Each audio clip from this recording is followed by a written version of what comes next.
ఇక డీటెయిల్స్ చూస్తే యోగి వేమన యూనివర్సిటీ ప్రాంగణంలో ఉపాధి హామీ కూలీలతో APCC chief Kadapa Congress party MP అభ్యర్థి వైఎస్ షర్మిలారెడ్డి ముఖాముఖి కార్యక్రమాన్ని నిర్వహించారు. అనంతరం ఉపాధి హామీ కూలీల సమస్యలు అడిగి తెలుసుకున్నారు. ఉపాధి హామీ కింద ఎటువంటి కల్పన లేదని, రోజంతా కష్టపడ్డా 200 రూపాయల కన్నా ఎక్కువ ఇవ్వడం లేదని ఉపాధి హామీ కూలీలు వైఎస్ షర్మిలారెడ్డి దృష్టికి తీసుకువచ్చారు.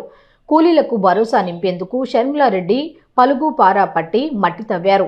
ఉపాధి హామీ పథకాన్ని కేంద్ర రాష్ట్ర ప్రభుత్వాలు నీరుగార్చాయని, పొద్దంతా పనిచేస్తే ఇచ్చే వేతనం 200 రూపాయల కన్నా మించడం లేదన్నారు. వృద్ధులకు 150 కన్నా ఎక్కువ ఇవ్వడం లేదని, కాంగ్రెస్ పార్టీ హయాంలో వైఎస్ రాజశేఖర రెడ్డి ఉన్నప్పుడు ఉపాధి హామీ పథకం పండగలా సాగిందన్నారు. పిండ్లు, గ్యాసు, పెట్రోలు, డీజిలు, కరెంటు ఛార్జీలు, ఆర్టీసీ ఛార్జీలు అన్ని పెరిగిపోయినాయి. అన్ని పెరిగిపోయినాయి కానీ మీకు ఇచ్చేది మాత్రం తగ్గిస్తున్నారు. అర్థమైతుందన్నా? మీకు ఇచ్చేది 100 రూపాయలు, మీ దగ్గర తీసుకుంటున్నది 1000 రూపాయలు. ఏమా ఇప్పుడు జగన్మోహన్ రెడ్డి గారు చెప్తున్నారు కదా, నేను బటన్ నొక్కుతున్నా మీకు డబ్బులు వేస్తున్నా అని. వచ్చేస్తున్నాయా తల్లి? ఆ డబ్బులన్నీ వచ్చేసి మీరు కూడబెట్టుకుని మీ బ్యాంకులలో జమ చేసుకుని బంగారు కొనుక్కుంటున్నారా లేదా? ఏదెవరు వేసుకోలేదు బంగారు? దాచి పెట్టుకున్నారా? ఏమన్నా జగన్మోహన్ రెడ్డి గారు చెప్తున్నారు కదా, బటన్ నొక్కుతున్నా అని.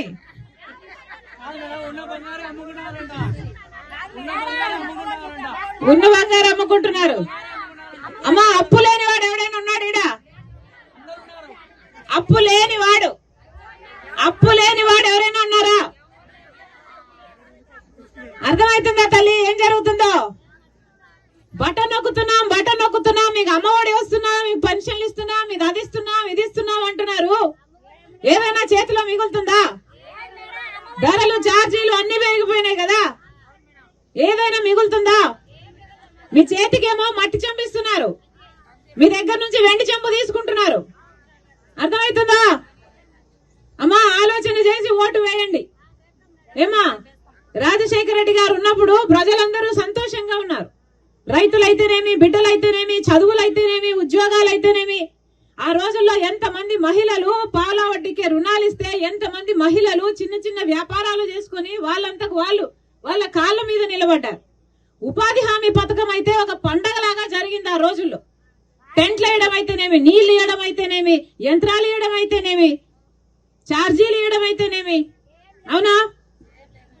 ఇప్పుడు ఎలా ఉందో మీరు ఒకసారి ఆలోచన చేయండి. అమ్మా, ఏ ప్రభుత్వం వచ్చినా ప్రజల కోసం ఆలోచించని ప్రభుత్వాలకి మీరు ఓట్లు వేయాల్సిన అవసరం లేదు. కాంగ్రెస్ పార్టీ తరఫున రాజశేఖర రెడ్డి బిడ్డ నిలబడుతుంది తల్లి. నన్ను ఎంపీగా గెలిపించండి. ప్రతిరోజు ఉపాధి హామీ కింద 400 రూపాయలు